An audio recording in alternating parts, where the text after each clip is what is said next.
नमस्कार दोस्तों, आप सभी का आपके YouTube channel youth star online classes में स्वागत है। दोस्तों, जैसा कि KVS TGT हिंदी का आंसर की कब का आ चुका है और बहुत से लोग मिला भी लिए हैं, बहुत से लोग कमेंट भी किए थे क्योंकि कितने मार्क्स आ रहे हैं। हमारे एक फ्रेंड हैं यादव जी का 145 क्वेश्चन सही हो रहे हैं। ठीक है, TGT हिंदी में 145 क्वेश्चन यादव जी के सही हो रहे हैं, तो उन्हें बहुत शुभकामनाएं। इनका तो कन्फर्म है। ठीक है, तो दोस्तों हम लोग बात करने वाले हैं कि KVS TGT हिंदी का कट ऑफ कितना रहने वाला है 2023 में, और पिछली वैकेंसी यानी 2017 में और 2019 में, ठीक है, जो पेपर हुआ था उसमें कट ऑफ कितनी गई थी, साथ में आपका रिजल्ट कब तक आएगा, कब से आपके इंटरव्यू स्टार्ट होने वाले हैं, सभी बातों पर चर्चा करेंगे। चलिए शुरू करते हैं इस वीडियो को। सबसे पहले दोस्तों बात कर लेते हैं वैकेंसी यानी पोस्ट डिटेल्स की। तो दोस्तों KVS ने जो वैकेंसी निकाली है 2022 में, उसके पहले 2016 में वैकेंसी आई थी और 2018 में भी वैकेंसी आई थी। जो 16 की वैकेंसी थी इसमें टोटल पोस्ट था 6205 पोस्ट। इस 6205 पोस्ट में TGT की जो पोस्ट थी वो थी 806, और इसी 806 TGT के पोस्ट में TGT हिंदी की जो पोस्ट थी वो थी 116 पोस्ट। वहीं बात करें 2018 की वैकेंसी के बारे में, तो 2018 में जो टोटल वैकेंसी थी वो थी 8339। इस 8339 पोस्ट में TGT के लिए जो पोस्ट था वो था 1900 पोस्ट, और इसी 1900 पोस्ट में TGT हिंदी की जो पोस्ट थी वो थी 265 पोस्ट। अब बात करते हैं 2022 की। तो 2022 में जो वैकेंसी निकली है उसमें टोटल पोस्ट है 13,404 पोस्ट। इसी 13,404 पोस्ट में TGT की जो पोस्ट है वो है 3,176, और इसी 3,176 पोस्ट में TGT हिंदी की पोस्ट है 377 पोस्ट। और इसी 377 पोस्ट के लिए आपका जो एग्ज़ाम हुआ है वो हुआ है 13 फरवरी को सेकेंड शिफ्ट में, जिसमें 85% कैंडिडेट्स एग्ज़ाम में अपीयर हुए हैं, यानी आपका जो अटेंडेंस था वो 85% के लगभग में था। बात करें पेपर के लेवल की, तो दोस्तों पेपर का लेवल पूरी तरह से मॉडरेट सेट किया गया था।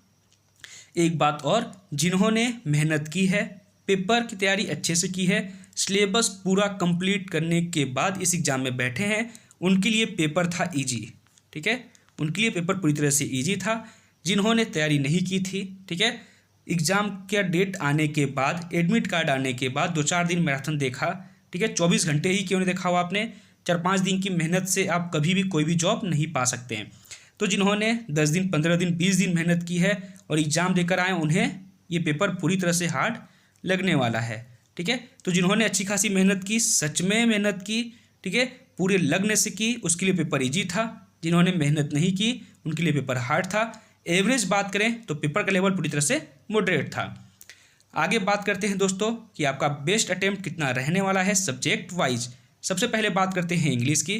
तो दोस्तों चूंकि ये हिंदी का पेपर था, ठीक है, इसमें बहुत से कैंडिडेट जो थे वो हिंदी मीडियम के थे, और हिंदी मीडियम कैंडिडेट्स के इंग्लिश बहुत ज़्यादा बेस्ट नहीं होते हैं। तो जिनके भी दोस्तों इंग्लिश में जो 10 प्रश्न पूछे गए थे, इस 10 प्रश्न में 6 या 6 से अधिक प्रश्न सही हो रहे हैं, तो ये आपका इंग्लिश में बेस्ट अटेम्प्ट रहने वाला है। वहीं बात करें दोस्तों हिंदी की, तो चूंकि ये हिंदी का ही पेपर था और हिंदी से अगर कोई प्रश्न इसमें आते हैं तो मुझे नहीं लगता कि किसी ने एक भी प्रश्न गलत किया होगा। लेकिन 10 क्वेश्चन जो पूछे गए थे, 10 में जिनके भी 8 या 8 से अधिक प्रश्न सही हो रहे हैं, तो ये आपका बेस्ट अटेम्प्ट रहने वाला है हिंदी के लिए। वहीं बात करें जीके और करंट अफेयर्स की, तो 10 प्रश्न पूछे गए थे, जिनके भी 5 या 5 से अधिक प्रश्न सही हो रहे हैं, तो ये आपका जीके और करंट अफेयर्स में बेस्ट अटेम्प्ट रहने वाला है। वहीं बात करें कंप्यूटर की, तो कंप्यूटर से दोस्तों 5 प्रश्न पूछे गए थे, जिनके भी 3 या 3 से अधिक प्रश्न सही हो रहे हैं, तो ये आपका बेस्ट अटेम्प्ट रहने वाला है कंप्यूटर के लिए। वहीं बात करें दोस्तों रीजनिंग की, तो रीजनिंग से 5 प्रश्न पूछे गए थे 5 नंबर के लिए, जिनके भी 3 या 3 से अधिक प्रश्न सही हो रहे हैं, तो ये आपका रीजनिंग में बेस्ट अटेम्प्ट रहने वाला है। वहीं बात करें CDP की, तो इससे 40 प्रश्न पूछे गए थे 40 नंबर के लिए, जिनके भी 28 या 28 से अधिक प्रश्न सही हो रहे हैं, तो ये आपका बेस्ट अटेम्प्ट रहने वाला है। वहीं बात करें दोस्तों सब्जेक्ट स्पेसिफिक की, तो सबसे अधिक यानी 100 प्रश्न सब्जेक्ट स्पेसिफिक से ही पूछे गए थे, तो जिनके भी इसमें 77 प्लस क्वेश्चन सही हो रहे हैं, तो ये आपका इसमें बेस्ट अटेम्प्ट रहने वाला है। ओवरऑल दोस्तों बात करें तो 180 नंबर में जिनके भी 130 या 130 से अधिक मार्क्स आ रहे हैं, तो ये पूरी तरह से सेफ स्कोर रहने वाला है। आप चाहे किसी भी कैटेगरी से रहें, अगर आपके इतने स्कोर आ रहे हैं या इतनी क्वेश्चन सही हो रहे हैं, तो आप इंटरव्यू के लिए 100% सेफ रहने वाले हैं। दोस्तों कैटेगरी वाइज हम लोग कट ऑफ की बात करें उसके पहले जो पिछली वैकेंसी है 2016-17 की उसकी कट ऑफ देख लेते हैं। तो दोस्तों यहाँ पर हम लोग बात करें 2016-17 में जो आपकी हिंदी की कट ऑफ गई थी, ठीक है, टीजीटी हिंदी की, वो आप यहाँ देख सकते हैं, ठीक है। टीजीटी हिंदी में जनरल की कट ऑफ गई थी 92 मार्क्स, ठीक है, यानी 92 नंबर। वहीं बात करें ओबीसी की तो ओबीसी की 91 नंबर, एससी का 87 नंबर और एसटी का भी 87 नंबर कट ऑफ गया था। वहीं फिजिकल हैंडीकैप कैटेगरी का भी 87 मार्क्स की कट ऑफ गया था, ठीक है। तो टीजीटी हिंदी का 16-17 में कट ऑफ आप देख लिए। आगे बात करते हैं जो 18-19 की कट ऑफ के बारे में। तो आप यहाँ देखेंगे टीजीटी हिंदी की, ठीक है, यहाँ पर तो 18-19 जो आपकी कट ऑफ गई थी वो टीजीटी हिंदी की जनरल के लिए 99 नंबर, ओबीसी के लिए 98 नंबर, एससी का 94, एसटी का 96, ठीक है, ये आपका। और इसमें दोनों वैकेंसी में ईडब्ल्यूएस कैटेगरी आपकी नहीं रखी गई थी, ठीक है। आगे बात करते हैं कैटेगरी वाइज कट ऑफ आपकी जो 22-23 के लिए। तो दोस्तों out of 180 marks category wise आपकी कट ऑफ कितनी रहने वाली है। सबसे पहले बात करेंगे जनरल की। तो जनरल में अगर आपके 129 से 131 क्वेश्चन सही हो रहे हैं और आप जनरल कैटेगरी से हैं तो आप इंटरव्यू के लिए सेफ रहने वाले हैं। वहीं बात करें ईडब्ल्यूएस कैटेगरी की, तो अगर आप ईडब्ल्यूएस कैटेगरी से हैं और आपके 123 से 127 क्वेश्चन सही हो रहे हैं तो आप 100% इंटरव्यू के लिए सेफ रहने वाले हैं। वही बात करें ओबीसी की, तो अगर आप ओबीसी कैटेगरी से हैं और आपके 127 से 129 क्वेश्चन सही हो रहे हैं तो आप ओबीसी कैटेगरी में सेफ रहेंगे। वहीं बात करें एससी की, तो अगर आप एससी कैटेगरी से हैं और आपके 120 से 123 क्वेश्चन सही हो रहे हैं तो आप पूरी तरह से इंटरव्यू की तैयारी शुरू कर दीजिए, आप 100% सेफ रहने वाले हैं। वहीं बात करें एसटी कैटेगरी की, तो अगर आप एसटी कैटेगरी से हैं और आपके 116 से 119 क्वेश्चन सही हो रहे हैं तो आप 100% इंटरव्यू के लिए सेफ रहने वाले हैं। तो दोस्तों अगर आपके 180 नंबर में इतने नंबर सही हो रहे हैं या इतने क्वेश्चन सही हो रहे हैं तो आप अभी से ही इंटरव्यू की तैयारी स्टार्ट कर दीजिए, ठीक है, क्योंकि आपका जो इंटरव्यू होना है वो होना है 60 नंबर का। 60 नंबर में 30 नंबर आपका डेमो, 30 इंटरव्यू होगा, ठीक है। आपको इस 60 में, ठीक है, 50, ठीक है, 48 प्लस या 50 मान ले इसको, 50 प्लस स्कोर करना है। अगर आप 50 प्लस स्कोर कर लेते हैं और आपके इतने रिटर्न में मार्क्स हैं तो दोनों के ऐड करने के बाद जो मार्क्स बनेगा वो आपको फाइनल कट ऑफ में अच्छे पोजीशन तक ले जाएगा, ठीक है। तो आप अगर चाहते हैं कि आपका एक सीट कंफर्म हो जाए तो आप 50 प्लस टारगेट लेकर इंटरव्यू की तैयारी अभी से ही स्टार्ट कर दीजिए, क्योंकि आपका जो रिजल्ट आने वाला है वो रिजल्ट आपका 10 मार्च तक आ जाएगा, ठीक है, 10 मार्च तक आपका रिजल्ट आ जाएगा, ठीक है। इसके 20 दिन बाद ही आपका इंटरव्यू भी स्टार्ट कर दिया जाएगा, ज़्यादा टाइम आपको नहीं मिलने वाला।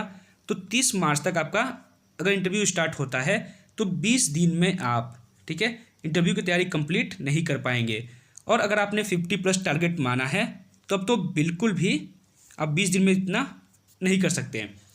तो दोस्तों अगर आपको लगता है कि आपके मार्क्स सेफ स्कोर के बराबर हैं तो आप 100% अपना पूरा मेहनत लगाइए और इंटरव्यू की तैयारी कंप्लीट कर लीजिए, ठीक है। आपको किसी भी कीमत पे 50 प्लस स्कोर करना है।